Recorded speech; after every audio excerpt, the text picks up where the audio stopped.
ଟିକେ ନାହିଁ ହେଲା ଆମେ ଯେତେବେଳେ ଛୋଟ ଥିଲେ ସେତେବେଳେ ତ ମୋବାଇଲ ଟା ନା ନା ନଥିଲା ଅପ୍ ଟୁ ମୋ ଗ୍ରାଜୁଏସନ ଟାଇମ ରେ ମୁଁ ମୋବାଇଲ ଧରିଛି ପରା ତା ଆଗରୁ ଧରି ନଥିଲି ତ ଏବେ ତ ପ୍ରାୟତଃ +2 ପରେ ଗ୍ରାଜୁଏସନ ପରେ ହିଁ ମୋବାଇଲ ଆମେ ଧରିଛି ହେଲା ତ 10th ଛୁଆଙ୍କୁ ଆଜିକାଲି ତ 10th କଣ ଆଜିକାଲି କ୍ଲାସ 6 ରୁ ଲକଡାଉନ ପରେ ତ ମୋବାଇଲ ସମସ୍ତଙ୍କୁ ଆଲାଉ ହେଇଗଲା ତ ଆମେ ଆଜି डिस्कस କରିବା କି ମୋବାଇଲ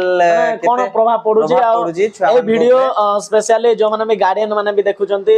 ଯୋଉମାନେ ବି ବଡ ଲୋକ ଦେଖୁଛନ୍ତି ନିହାତି ସେୟାର କରନ୍ତୁ ନିହାତି बेनिफिट हम मोबाइल द्वारा कौन प्रभाव पड़ुची आम जो लाइफस्टाइल उपरे हो कि आम जो ब्रेन उपरे हो ग्रोथ उपरे हो हेल्थ उपरे हो बुझे लाइन जो एजुकेशन उपरे हो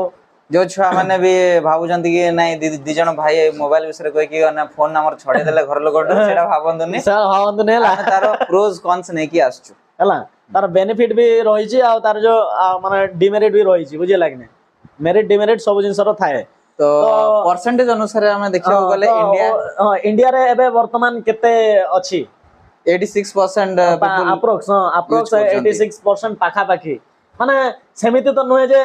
जणे गोटे ही मोबाइल यूज करबो जणे जणे दीदीटा तीन तीनटा भी यूज करछन तो सेही हिसाब रे हमर कोन होजी मैनेज हे जाउछ माने जो हमर पॉपुलेशन सहित एटा होजी माने इमेजिन करो आई थिंक 70 समथिंग बोधे थिला लास्ट ईयर 70 रु 86% पाखा पाखी माने माने बहुत इंक्रीमेंट हो पाखा पाखी से ऑन एन एवरेज जदी 80% भी यूज करछन ताले भी बहुत हमें जो देखियो ओडिसा रे तो 64% माने पाखा पाखी अप्रोक्स जोटा हमरला ऑनलाइन डाटा नॉर्मल डाटा हिसाब रे जदी हमें कंसीडर करबा तले इमेजिन करो मोबाइल को रेंज रे यूज होची आ टेलीकॉम कंपनी तो मालामाल